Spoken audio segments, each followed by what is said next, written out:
തെക്കൻ ജില്ലകളിൽ കനത്ത മഴ തുടരുന്നു. ശക്തമായ കാറ്റിൽ മരങ്ങൾ കടപുഴകി വീണ വിവിധയിടങ്ങളിൽ നാശനഷ്ടങ്ങൾ റിപ്പോർട്ട് ചെയ്തു. തിരുവല്ല കുറ്റപ്പുഴയിൽ ട്രെയിനിന് മുമ്പിലേക്ക് മരം വീണ് ട്രെയിൻ ഗതാഗതം തടസ്സപ്പെട്ടു. മഴയ്ക്കൊപ്പം ആഞ്ഞുവീശിയ ശക്തമായ കാറ്റിലാണ് തെക്കൻ ജില്ലകളിൽ നിന്ന് നാശനഷ്ടങ്ങൾ റിപ്പോർട്ട് ചെയ്തത്. തിരുവനന്തപുരം കുരിയാത്തിയിൽ മരം കടപുഴകി 2 വീടുകൾ തകർന്നു. അപകട സാധ്യത മുൻനിർത്തി വീട്ടിലുള്ളവർ നേരത്തെ മാറിയിരുന്നതിനാൽ ഒഴിവായത് വൻ ദുരന്തമാണ്.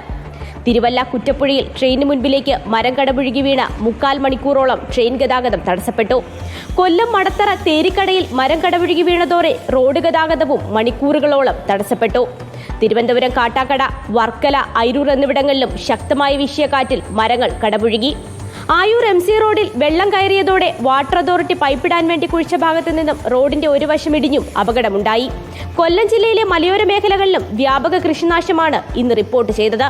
മഴയ്ക്കും കാറ്റിനും പുറമെ കടലാക്രമണം കൂടി രൂക്ഷമായതോടെ തീരദേശത്ത് താമസിക്കുന്നവരും ആശങ്കയിലാണ്. റിപ്പോർട്ടർ, തിരുവനന്തപുരം.